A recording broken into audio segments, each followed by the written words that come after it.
Bate-papo das 6. Oferecimento Uniscan, diagnóstico por imagem. Rio Doce Radiologia. Unicor.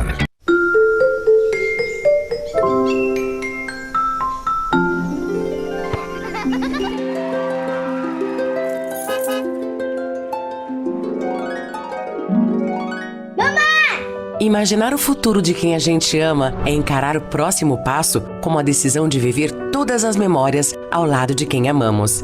E estar presente em todos os momentos requer atenção, carinho e, o mais importante, saúde, para viver e construir o amanhã ao lado das pessoas que mais importam em nossas vidas. O futuro é cuidar de si e contar com quem também cuida de nós. É deixar o check-up em dia para viver intensamente. E quando o futuro está ali, bem na nossa frente, perceber que só é possível com a saúde em dia. Check-up Premium. Agende o seu. Uniscan e LMC Hospital. A gente cuida.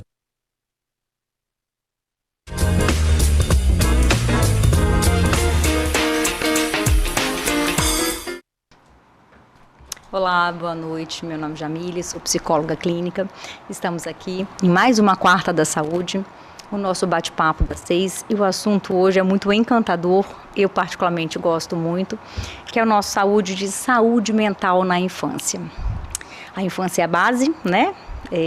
A Jamile que é hoje, o adulto que é hoje, ela vem de uma infância e tudo que foi vivido, foi experienciado pode impactar de diversas formas para que eu me torne a adulta que sou hoje. Então hoje eu acho que o assunto é muito rico, teria assunto para 2 programas ou mais, mas por hora eu trouxe para conversar conosco nessa Quarta da Saúde 2 excelentes profissionais, 2 especialistas que vão contribuir nessa discussão da saúde infantil. Então, aqui conosco, na nossa mesa, nós temos a doutora Amanda Canal, neurologista. Seja bem-vinda, doutora. Obrigada por receber o nosso convite. E o doutor Felipe Nali, né, médico psiquiatra, que também está aqui conosco para falar um pouquinho desses assuntos. Doutora, me conta um pouquinho, né, do que seria a neurologia, como é que se aborda isso na infância e como é que você tem trabalhado com isso no nosso município de Linhares. Vamos lá, vou começar um pouquinho me apresentando, né? Meu nome é Amanda, eu tenho formação como neurologista. A princípio eu trabalhava com neurologia de adulto e a demanda do público infantil, ela se faz cada vez mais presente, tanto pela carência de profissionais, quanto pela incidência dos transtornos, né, na infância, que tem sido cada vez maiores. E diante dessa necessidade de atender a público infantil, eu fui me especializar nessa área, fiz uma pós-graduação em neurologia infantil e hoje basicamente 90% dos meus atendimentos são voltados para público da infância. Eu ainda tenho alguns pacientes adultos, né, porque eu também tenho pós-graduação em epilepsia, além da neuroclínica. Mas hoje 90% do meu foco é trabalhando com a infância. E enquanto neurologista, né, o que a gente atende, o que a gente cuida dessa infância? Basicamente dos transtornos de neurodesenvolvimento, que aí entram a história do autismo, do TDAH, dos transtornos de aprendizagem e também quadros, né, biológicos orgânicos, carro-chefe aí, epilepsia é um deles. É muito interessante. Na verdade, assim, há algum tempo eu já quero fazer um programa sobre infância, né? E é bem pertinente a sua fala, né? O número, a demanda tem aumentado consideravelmente, o que é um pouco lamentável, né? Mas acho que a gente vai falar um pouco disso no decorrer do programa. Seja bem-vindo, doutor Felipe. Obrigado, Jamile. Conta um pouquinho pra gente a sua trajetória. Bem, eu sou o Felipe, né? A minha formação é em pediatria, né? E em 2017 eu tive contato com uma clínica ABA e após esse contato, aqui em Linhares mesmo, que eles tinham a intenção de ter um pediatra com eles, né? E aí eu conheci esse mundo da terapia ABA ali, dos autistas que fiquei extremamente encantado. E desde então, desde esse período, eu venho estudando bastante a respeito da parte mais psiquiátrica, né? Da medicina. E então fiz uma pós-graduação em psiquiatria da infância e da adolescência e tenho atuado praticamente fazendo hoje as 2 coisas, tanto a pediatria, tanto a psiquiatria infantil, mas eu falo que a psiquiatria está tomando conta, né, da minha rotina. Né? São muitos casos e me encanta estar trabalhando com isso. Hoje a gente tem uma demanda muito grande, né? E um pouquinho diferente da neuro, né? A psiquiatria ela vai avaliar mais a parte emocional e comportamental dessa estrutura cerebral em desenvolvimento, né? Então a gente acaba atuando em pacientes mais ansiosos, depressivos, com ideação suicida, entre outros fatores. E a gente que é da área, né? Eu sou psicóloga clínica, vocês também trabalham na clínica com a infância. Eu fico encantada com a riqueza que uma criança traz, né? E o quão vulnerável ela fica, né? Mas, para a gente iniciar aqui o nosso bate-papo, eu gostaria que um dos dois, né, nos explicasse o nosso conceito de saúde mental infantil. O que seria saúde mental infantil, que é o cerne do nosso programa de hoje? Posso? Ok. Bem, gente, a saúde mental infantil, ela vai estar ligada na capacidade dessa criança regular suas emoções, né? É uma habilidade importante de ser desenvolvida, tanto para o bem-estar dessa criança, tanto para a capacidade de adaptação dela com o meio, né? A saúde mental, ela vai interferir diretamente no comportamento infantil, nas respostas adaptativas, né? Na sua forma de pensar, na sua forma de agir, entre outros fatores que a vida vai trazendo. E no funcionamento, né, dessa criança como um todo, seja no funcionamento social, seja no funcionamento na vida escolar, seja no funcionamento dentro do ambiente familiar. Exatamente. Eu acho que fica um pouco nessa questão, né? O que torna essa criança funcional, né? Na sua integralidade. Bom, então, diante do conceito, né? O que é saúde mental e tem a ver como a criança vai responder ali aos estímulos do meio e se tornar funcional, né? Quais seriam os sintomas, né? Ou quais seriam os maiores problemas que envolvem a saúde mental? São vários, vamos pincelar um pouquinho, né, o que os pais ou a família dessa criança pode estar atenta. O principal dele que a gente vê é a mudança de comportamento. Seja uma criança que se torna um pouco mais irritada, um pouco mais agressiva, ou traz também um isolamento social maior, uma criança que antes tinha interesse de se engajar em atividades sociais, passa a não querer mais.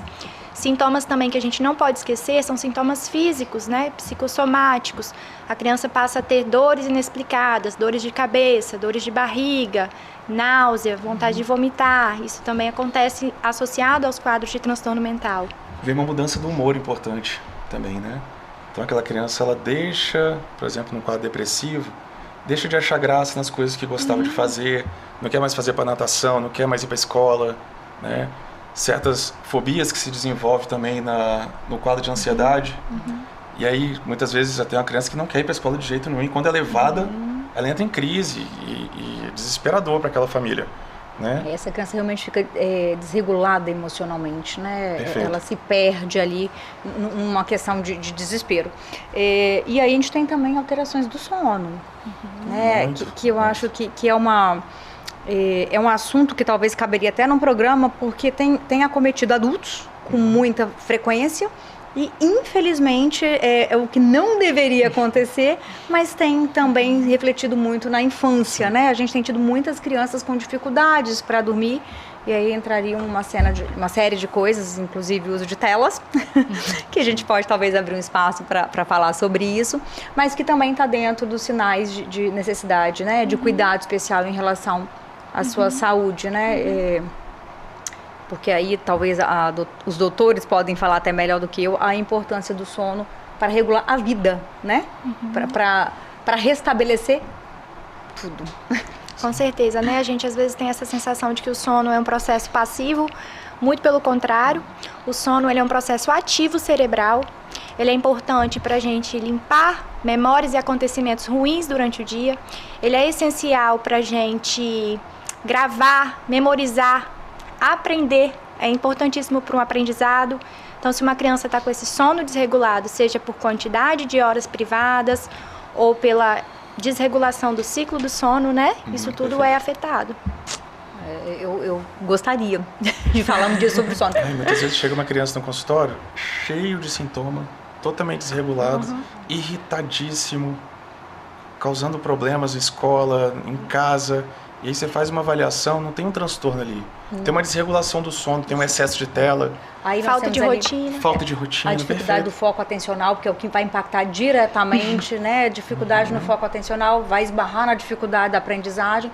E às vezes, se isso não é tratado, não é cuidado, vai virar um transtorno. E as coisas, né, você vê que elas se misturam. Às vezes a gente não consegue... A gente já sabe, né, que as crianças com transtorno de humor têm maior tendência a ter problema de sono, que faz parte de um sintoma.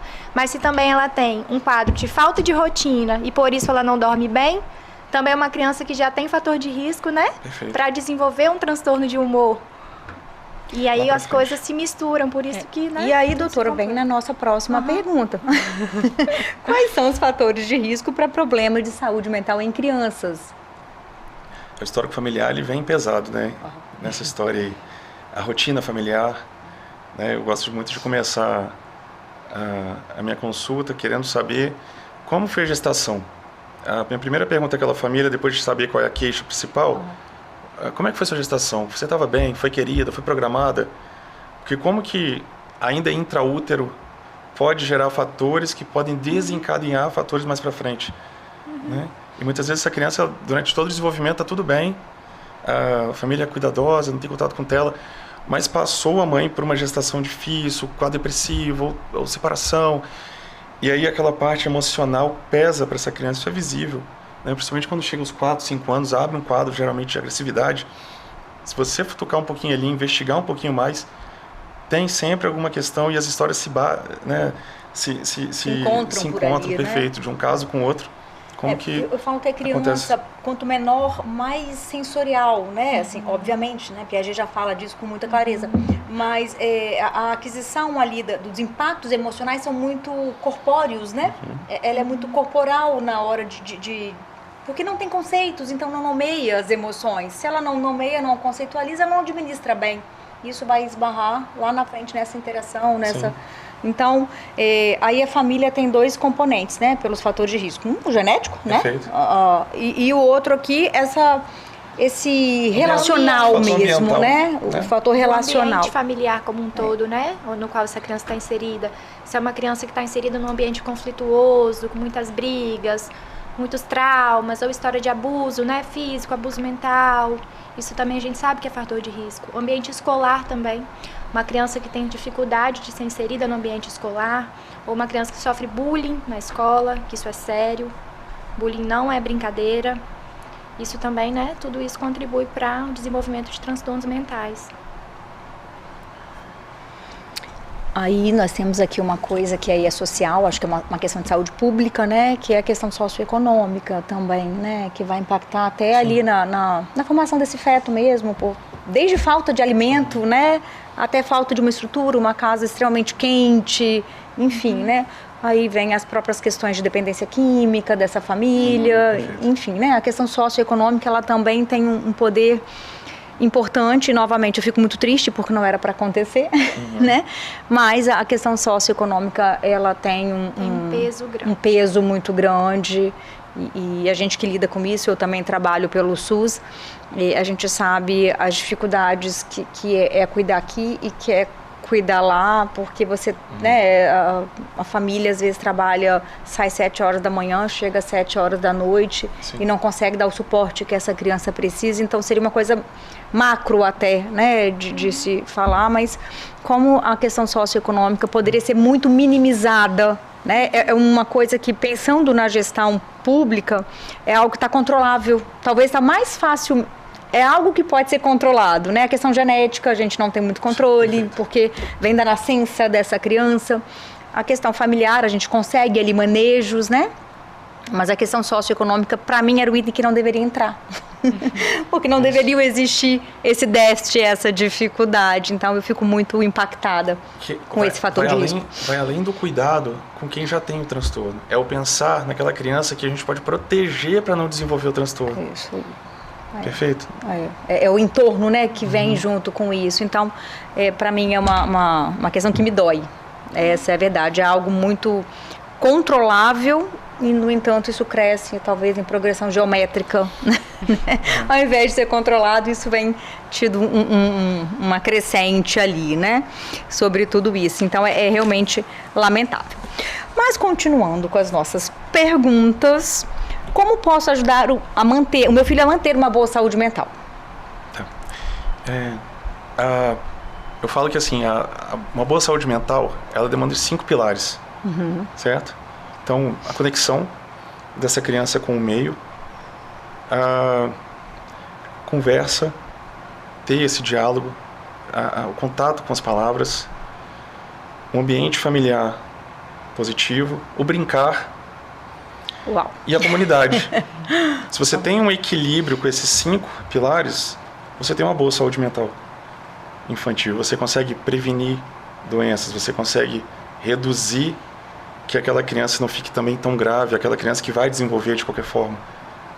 Perfeito? O que eu queria conversar um pouquinho com vocês sobre essa questão, principalmente familiar, né? Que é entregue ali essa família, esse bebê, que é muito... Eu nem vou chamar de vazio, porque não é, né? Mas que ainda é muito... Há muito a se desenvolver, né? Há muita coisa... de falar que o cérebro do bebê não nasce pronto. Há muito a ser desenvolvido, não saiu da barriga e está pronto. Então, isso. A família tem muito esse papel do neurodesenvolvimento que ele se dá. A gente sabe, né, que os primeiros 1000 dias de vida da criança ali, até 2 anos de idade, são essenciais em termos de neurodesenvolvimento. Não só até os 2 anos, né? Durante toda a primeira infância, principalmente. Tem um país que eu não vou lembrar aqui qual, eu tenho a impressão que é a Holanda, mas eu não lembro qual, que a licença maternidade é de 2 anos. É incrível, né? Incrível. Né? E aí você fala dos 1000 dias. Mas existe mesmo, realmente. E essa... disso, né? Porque tudo que você faz vai impactar diretamente no desenvolvimento do seu filho, no desenvolvimento do cérebro dele, na formação de novas conexões, de novas sinapses, de aprendizado. Perfeito. E apesar, né, dos transtornos de neurodesenvolvimento, a gente saber que eles têm uma base genética para tal, sem aquela base genética o paciente não desenvolve o transtorno, a gente sabe que fatores ambientais têm influência. Porém, muitos desses fatores ambientais a gente ainda não tem certeza até qual ponto eles influenciam. Então, ou seja, o que eu quero dizer com isso? Eu tenho um paciente que ele tem uma genética favorável para o autismo. Será que essa exposição precoce a telas, até que ponto ela contribui como um fator ambiental? A gente não tem essa resposta com 100% de certeza. Por isso que a recomendação... Mas o pouco que se sabe sobre telas é muito ruim. Muito ruim. Né? Por isso que a recomendação é 0 telas até 2 anos de idade. Vamos falar de novo, assim, porque tem coisa que eu gosto de falar de novo pra ver se grava, né? 0 tela até os 2 anos de idade. 0 telas até 2 anos de idade. Então vamos lá, gente, ó. É fofinho. Fofinho, né? Meu filho é fofinho, ele sabe tudo na tela. Se ele tem 2 anos de idade, pelo amor da Aparecida, arranca da mãozinha. Telas aqui é televisão, é celular, tablet, computador, é 0 telas. O que a tela está associada? Associada principalmente a atraso de linguagem. Em crianças neurotípicas, tá, gente? Não estou falando em crianças que têm transtorno de neurodesenvolvimento, que já tem um cérebro que se desenvolve de maneira atípica. Criança com desenvolvimento típico, que é exposta então, neurotípicas seriam crianças com desenvolvimento normais. Hoje em dia a gente evita usar o termo normal. Mas é só para as pessoas entenderem o que seria neurotípico. Com crianças sem nenhum transtorno. O acesso a telas antes de 2 anos de idade está associado principalmente a atraso de desenvolvimento de linguagem. Linguagem falada, linguagem compreendida. E falo mais, não é só o acesso da criança, ela está com a tela ali. Também. Sabe aquela tela que a criança está na sala? Mas ela está brincando e a televisão está ligada no desenho. Essa tela ali também dá atraso de desenvolvimento. É importante a gente falar também que a partir dos 2 anos, 2 horas por dia, dividido ainda em 4 etapas, no mínimo. 4 pouquinhos, né? 4 porções diárias. 4 pouquinhos. Quando eu atendo um paciente que tem, isso é muito comum, 8 horas de tela, 10 horas de tela, tem que fazer até Repete aqui, isso é muito comum, infelizmente. Eu vou tapar meus ouvidos, tá? E aí, a partir do momento que já existe praticamente um vício ali, né, naquele paciente. E a dependência dos eletrônicos, ela já está comprovada? Tem que ter um cuidado para retirar. Então tem que ser uma retirada toda cuidadosa, que não pode... Aí, você não vai tirar de 10 para 2 horas de hoje para amanhã, né? Mas quando a gente consegue chegar nessas 2 horas, eu brinco para fazer fichinhas de 30 minutos. E a criança escolhe a hora que ela quer, mas tem hora para começar e hora para terminar. Né? A gente vê hoje os programas de televisão e os jogos não tem fim. Então você entra no Netflix, você pode assistir a sua série preferida, o seu desenho preferido, o dia inteiro. Quando você tinha 10 anos, 8 anos, se você pudesse assistir o seu desenho favorito o dia todo, você ia fazer isso. Então, assim, é importante dar o horário. né? Pelo menos na minha época, eu sentava para assistir o desenho, ele durava uns 25, 30 minutos, acabava, e a outra coisa que vinha após era chato, eu levantava e ia fazer outra coisa. E ainda tinha intervalo. E tinha intervalo ainda, exatamente. Perfeito. Então você tinha que lidar com a frustração, com a pausa, né? Com saber esperar. Então, assim, sempre teve televisão. Sim. Só que não essa fixação que a criança fica hoje em dia. E por que a gente está batendo muito em cima disso? Eu acho que a gente chegou num ponto, a gente tem muitas outras coisas para falar, mas eu acho importante explorar um pouco a questão das telas. Aqui ninguém está dizendo para não usar, né? Porque é uma tecnologia e também se a gente não entra no gancho da tecnologia, a gente fica obsoleto, né? E não é essa a ideia, mas a ideia é usar com parcimônia, é usar dentro do que é recomendado pelos especialistas. Porque essa questão da tela, as pesquisas também apontam o impacto cognitivo. Né? Não só... Tem, na verdade, ao avaliar de um modo geral, o atraso é geral. Né? O atraso global, né? É global, no desenvolvimento também. Global e no comportamento. Então, a gente tem mais facilidade de crianças introspectivas. Irritadiças, com qualidade de sono muito ruim, né? Então, essa questão da tela, assim, daria sim, talvez a gente venha fazer um programa só sobre isso, né? Sim, sobre as fases, como é que seria um bom uso, como é que faz o desmame, porque realmente a gente tem tido uma crescente de transtornos, de pseudos transtornos, porque às vezes são transtornos adquiridos, né? Por conta do mau uso das telas. E talvez vocês fiquem um pouco chateados comigo, mas pelo não gerenciamento familiar da situação, né? A gente tem negligenciado muito esse comando, essas regras, essa organização familiar dessa rotina da criança e o quão isso tem adoecido os nossos filhos. Estamos aqui falando, né, 3 profissionais afins, mas de áreas diferentes. Estamos falando aqui do quanto essa demanda aumentou, né? Nós temos... É um número menor se eu pensar em todas as psicopatologias, mas as psicoses têm sido antecipadas, né? O jovem teria um surto lá na frente e tem começado a ter gatilhos agora mais cedo. Então, a gente tem visto grandes perigos no excesso das telas, né? Então, é por isso que a gente tem batido um pouco mais nessa questão. Mas agora a gente vai para um pequeno intervalo comercial e já retornamos com o nosso bate-papo das 6, nossa quarta da saúde e o assunto saúde mental na infância.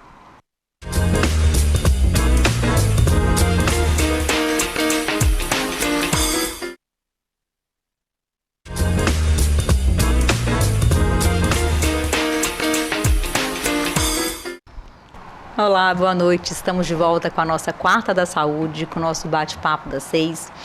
Hoje o assunto é saúde mental infantil, um assunto que muito me agrada. Gosto muito de trazer essas informações, porque este é um programa de prevenção e o melhor lugar para prevenir grandes conflitos no futuro é cuidando do começo, que é a infância. Aqui conosco o Dr. Felipe Nali, médico psiquiatra, e a doutora Amanda Canal, médica neurologista. E vamos continuar aqui com o nosso bate-papo. E agora, no intervalo, a gente falava das brincadeiras, né? Da importância do brincar. E eu queria retomar um pouquinho esse tema que caiu meio em desuso, né? Até pela chegada das telas. E o doutor Felipe estava aqui comentando que às vezes os pais reclamam que a psicóloga só brinca, né, doutor? É importante o brincar na infância, né? Desenvolvimento de empatia, memória, né? Da própria fala. E o brincar é um instrumento de avaliação, de análise.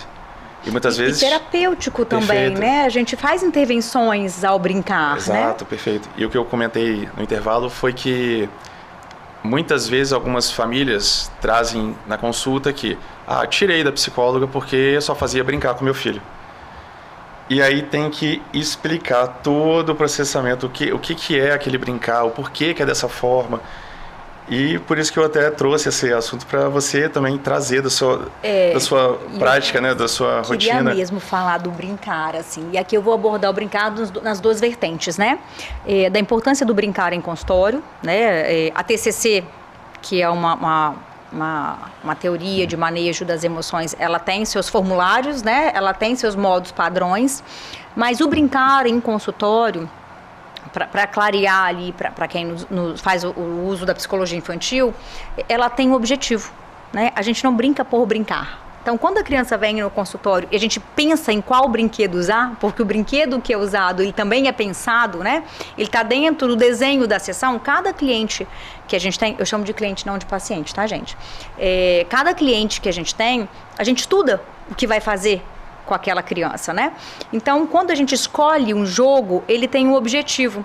E muitas vezes o objetivo, ele vai estar vinculado a fazer as avaliações e as intervenções na questão da empatia, na questão da aquisição do conceito das regras, de negociações, né?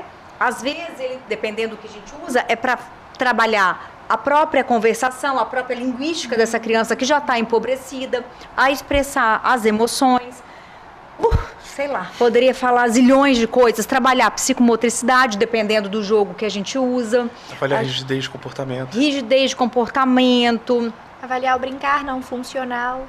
Também, perfeito. Além do que eu não abro mão, eu insisto muito com isso, a questão do estímulo cognitivo, do estímulo do raciocínio lógico, que isso vai dar para a criança, independente de qual melhor capacidade cognitiva ela tenha, o raciocínio lógico é uma habilidade que é importante para qualquer área que ele vai usar na vida, qualquer profissão que ele vai fazer, um mecânico, um psicólogo, o raciocínio lógico, ele é fundamental. Então, trabalha-se muito o raciocínio lógico dentro, eu particularmente insiro isso independente da demanda do cliente, tá?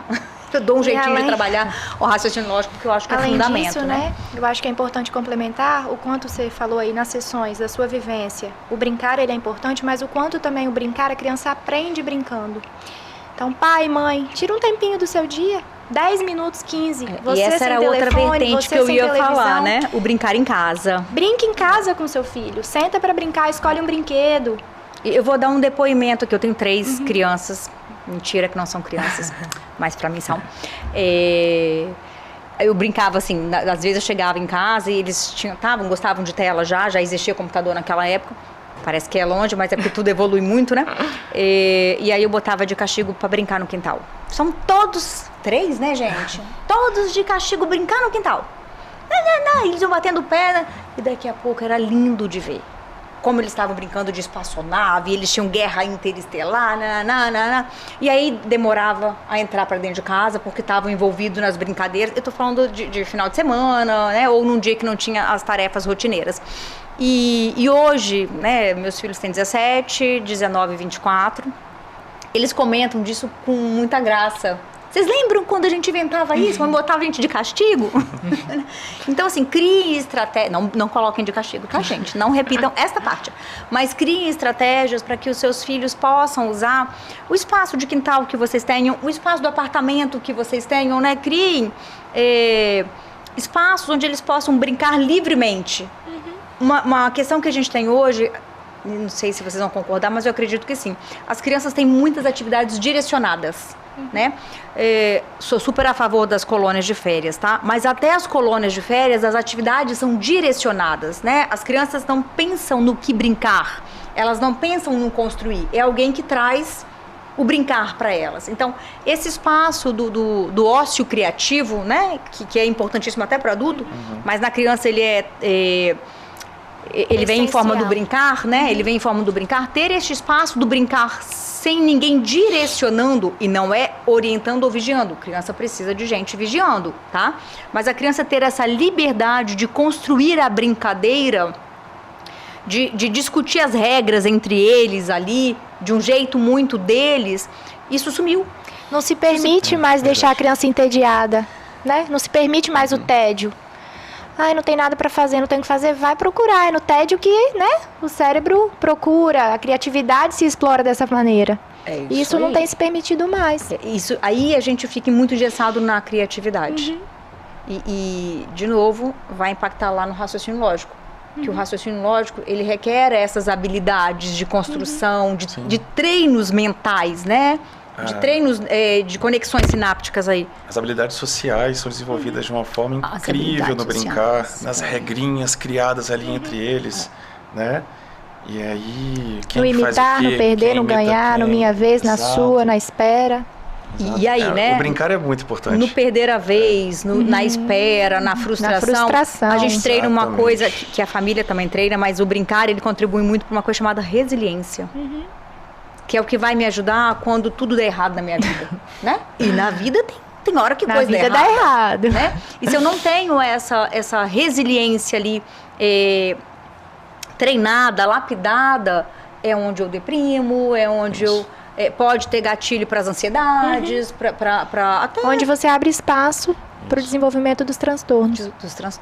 Se você já tiver uma predisposição de desenvolver, é nesse momento aí que vai acontecer. Que vai abrir, né? Abrir o quadro. O quadro enfim.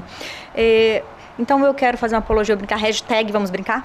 E outra coisa, né, que é legal, assim, quando o adulto brinca, ele também se permite acessar questões ali, memórias infantis, boas memórias, ele se permite ressignificar momentos ruins que ele viveu na infância, ele se permite esvaziar a mente do tenho que pagar conta, eu tenho que investir meu dinheiro, eu tenho que fazer uma poupança para o meu filho. Então, ele também se permite praticar o ócio produtivo, né? Então, brincar com o teu filho vai trazer tudo isso para o adulto, além dessa conexão. O vínculo.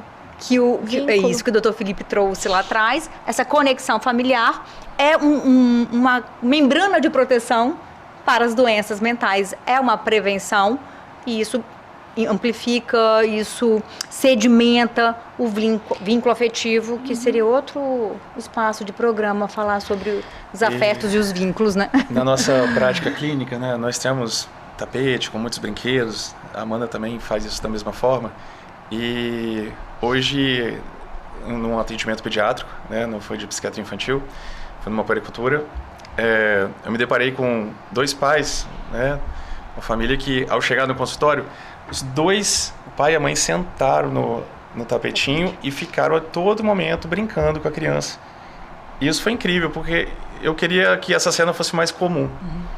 Mas ou a mãe ali senta e o pai não, ou o pai vai sozinho e a criança fica brincando sozinha.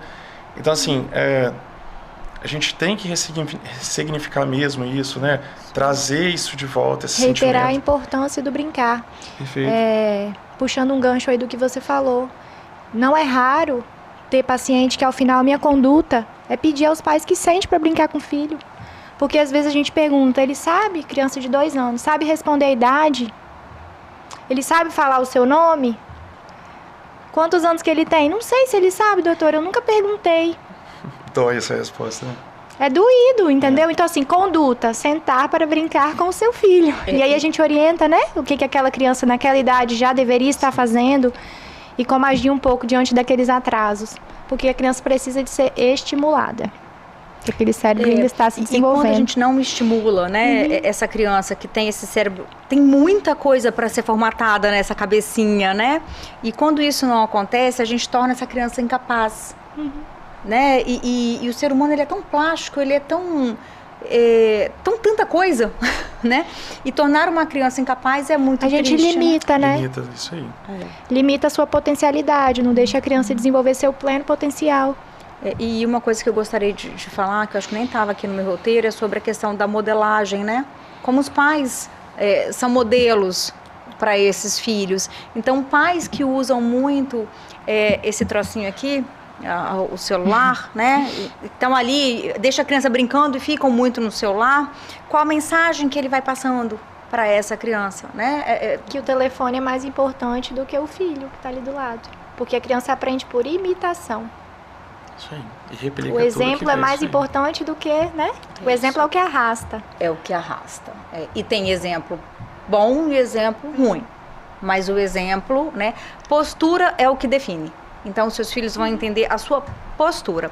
E talvez o convite seria, faça um review. Né? Qual está sendo a sua postura enquanto pai e mãe? Mas um review muito honesto, assim, não precisa contar para ninguém. Né? Faz ali com a sua consciência, com o seu espelho. Eu tenho um espelho no consultório, porque eu acho muito significativo para mim, o espelho. Né? Eu acho muito importante essa coisa do saber quem sou, né? Porque isso define para onde eu quero. O que eu quero. E eu uso o espelho até com as crianças, porque eu acho fantástico. Então, faça aí o seu review. A gente não está aqui para julgar ninguém, né? Queria deixar isso claro. Assim, nossa postura é longe de julgamento. O que a gente quer mesmo é conscientizar. Porque sabe o que acontece, doutora? Tem uma coisa que a gente chama de fenômenos sociais. Né? E a sociedade, ela vai se moldando à medida do que as coisas vão acontecendo. Então, muitos comportamentos que os pais têm hoje eles são reforçados, eles são criados por fenômenos sociais, que é aquilo que acontece nesse viver. Né? Então, chegam coisas novas, doenças novas, tecnologias novas, conceitos novos, estudos novos, e isso vai fazendo com que a gente se comporte diante disso. Então, quando a gente está dizendo aqui que é para fazer esse review ali, essa autoavaliação, não é porque a gente é pai muito ruim, não é sobre isso, né? Não é sobre julgamento, é sobre que às vezes a gente é absorvido pelos fenômenos sociais. Então, é sim muito atraente o uso da tecnologia, e a gente às vezes não se dá conta do quanto está usando os equipamentos, né, eletrônicos, e o quão nocivo tem sido para minha casa, né? Então, o convite é fazer essa avaliação, não de uma forma culposa, porque eu falo que a culpa ela amarra a gente, né? Mas de uma forma de autorresponsabilidade. Como me responsabilizar por aquilo que está na minha mão e no meu controle. E isso faz toda a diferença na hora de mudar as minhas atitudes para comigo, para com o meu cônjuge, para com a minha família, em específico no nosso momento, para com as nossas crianças. Gente, já chegou o próximo intervalo. Faremos mais um intervalinho e já voltamos com o nosso bate-papo das 6.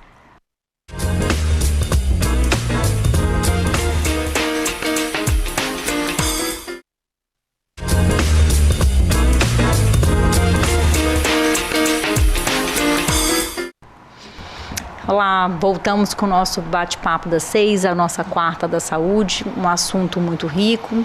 Hoje o assunto é saúde mental infantil. Conosco aqui na mesa a doutora Amanda Canal, médica neurologista, o doutor Felipe Nali, médico psiquiatra. E para continuar o nosso bate-papo, quero perguntar aos doutores quais são os profissionais mais comumente envolvidos no tratamento da doença mental. Bem, da minha parte, geralmente é uma grande parceria com os psicólogos, né? A psicologia vem forte, assim, inclusive... E sobre isso eu acho muito interessante. Eu sou formada há mais de 20 anos e como eu tinha dificuldade de conversar com os psiquiatras. E claramente a gente vê um progresso muito maior na evolução dessa criança quando tem essa conversa, né?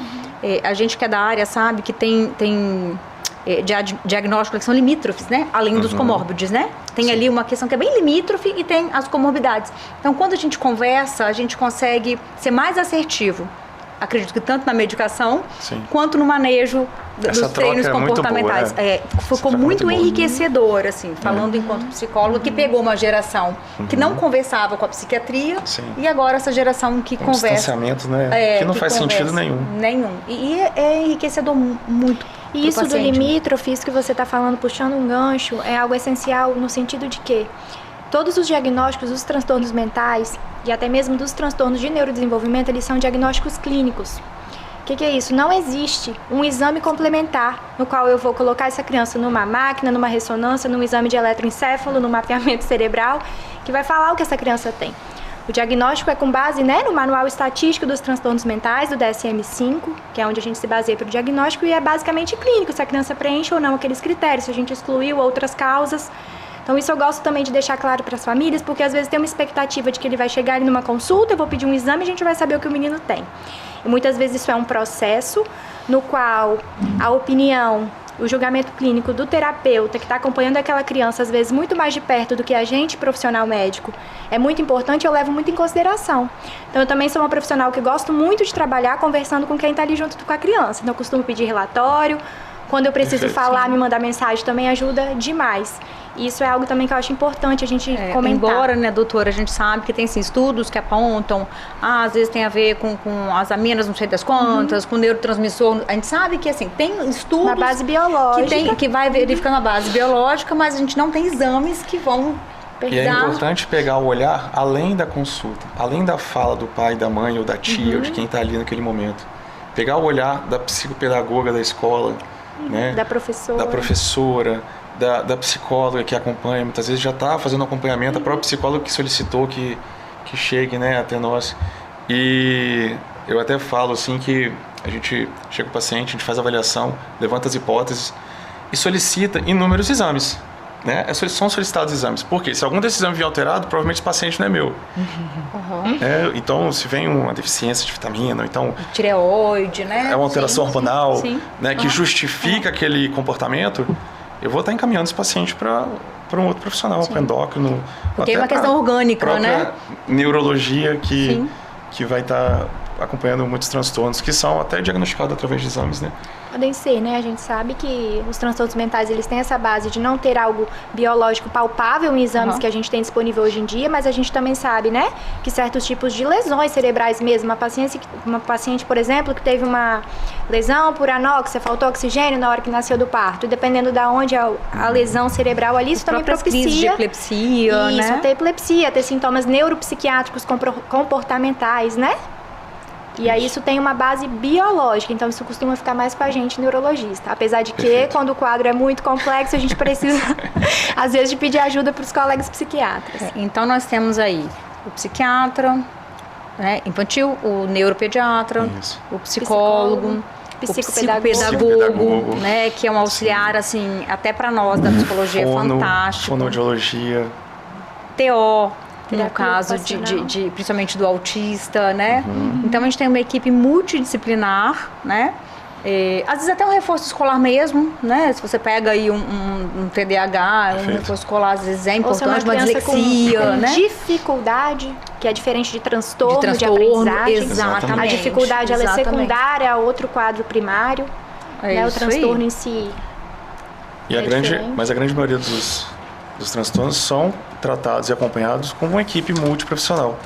Inclusive, eu e a doutora Amanda estamos montando uma clínica, juntamente com a doutora Mayara Rangel, que não está aqui hoje presente. A doutora Mayara é pediatra. Gastropediatra, legal, interessante. A nossa ideia é montar uma clínica exclusiva para pediatria e com uma equipe multiprofissional, onde aquele paciente entra e a gente consegue fechar um diagnóstico, fazer toda essa absorção do paciente no local só, né? E fazer esse atendimento, né, integral daquela criança. Isso.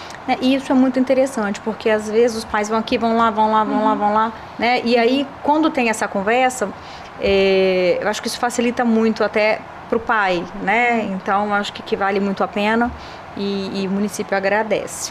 Obrigado. A Flutuar está para... inauguração, a ideia é que seja em agosto. E, se Deus quiser, vai dar tudo certo. E aí vamos conversar com a Avante, né? Instituto Avante Desenvolvimento, que vai ser uma equipe de psicólogo, que vai trabalhar também, a gente vai ter psicólogos especializados na infância, psicólogos especializados na fase adulta, né?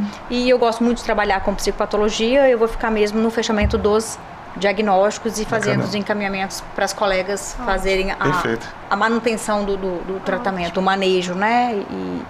E a gente vê, assim, como a ciência tem permitido essas... isso que eu estou achando muito interessante nos últimos tempos. A ciência tem permitido as especialidades e as especialidades têm conseguido conversar entre si. E isso, de uma forma global, tem trazido uma melhora, uma eficácia no resultado para o paciente, né? Então, a gente tem chegado a resultados mais interessantes. Por exemplo, tem o transtorno disruptivo de comportamento de conduta. Até pouco tempo atrás, a gente não tinha muito manejo para ele, né? E hoje a gente consegue coisas fantásticas. Estou com uma cliente recente que, cara, ela está desenvolvendo empatia.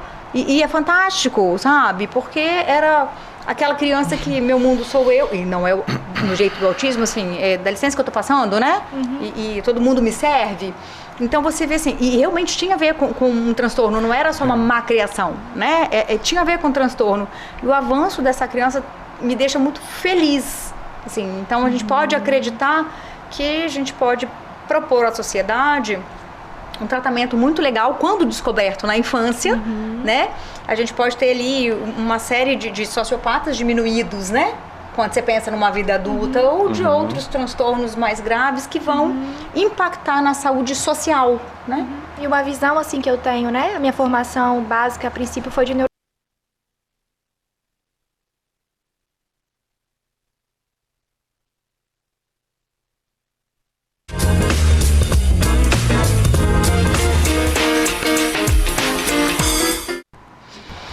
Olá, voltamos com o nosso bate-papo das 6, a nossa quarta da saúde, um assunto muito rico.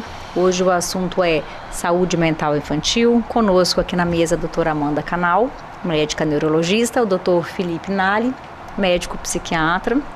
E para continuar o nosso bate-papo, quero perguntar aos doutores quais são os profissionais mais comumente envolvidos no tratamento da doença mental.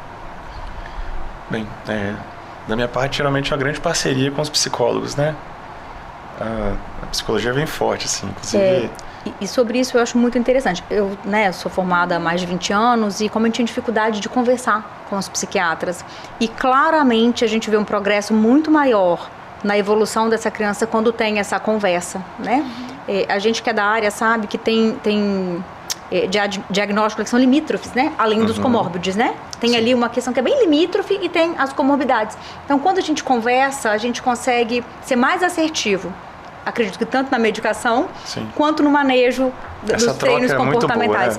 Ficou muito enriquecedor, assim, falando enquanto psicóloga, que pegou uma geração que não conversava com a psiquiatria e agora essa geração que conversa. Distanciamento, né? Que não faz sentido nenhum. E é enriquecedor muito. E isso do limítrofe, isso que você está falando, puxando um gancho, é algo essencial no sentido de que todos os diagnósticos dos transtornos mentais e até mesmo dos transtornos de neurodesenvolvimento, eles são diagnósticos clínicos. O que é isso? Não existe um exame complementar no qual eu vou colocar essa criança numa máquina, numa ressonância, num exame de eletroencefalo, num mapeamento cerebral, que vai falar o que essa criança tem.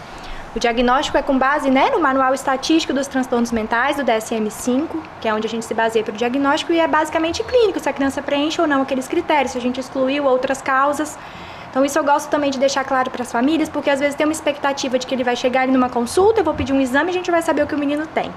E muitas vezes isso é um processo no qual a opinião, o julgamento clínico do terapeuta que está acompanhando aquela criança, às vezes muito mais de perto do que a gente, profissional médico, é muito importante e eu levo muito em consideração. Então eu também sou uma profissional que gosto muito de trabalhar conversando com quem está ali junto com a criança. Então eu costumo pedir relatório, quando eu preciso falar, me mandar mensagem também ajuda demais.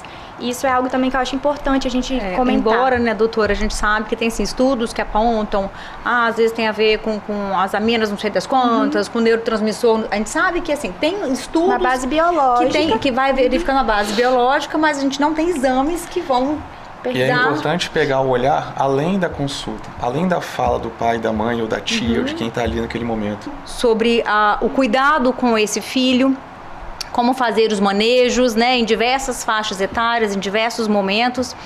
Segue ali os nossos contatos para maiores esclarecimentos, mas essa escola de mães, ela saiu do nosso coração pensando nessa necessidade de trabalhar a família, do quão impactante tem sido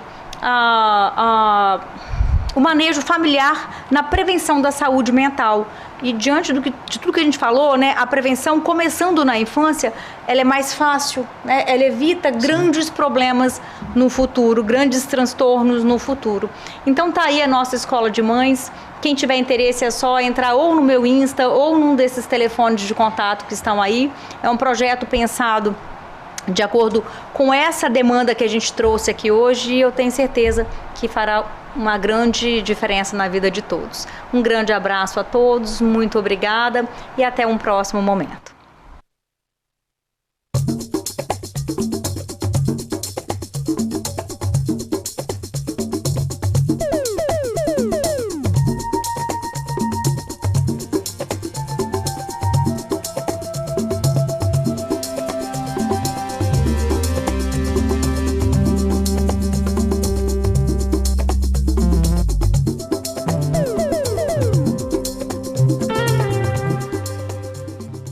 Bate-papo das 6. Oferecimento Uniscan, diagnóstico por imagem. Rio Doce Radiologia. Unicor.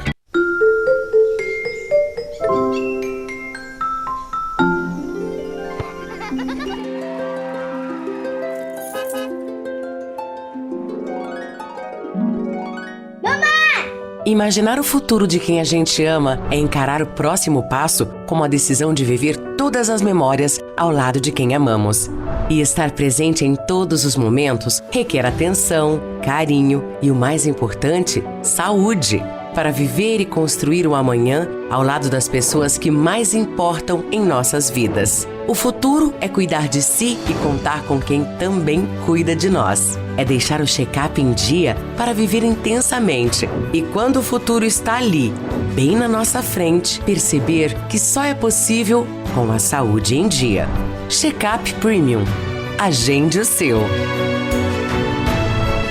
Uniscan e LMC Hospital. A gente cuida.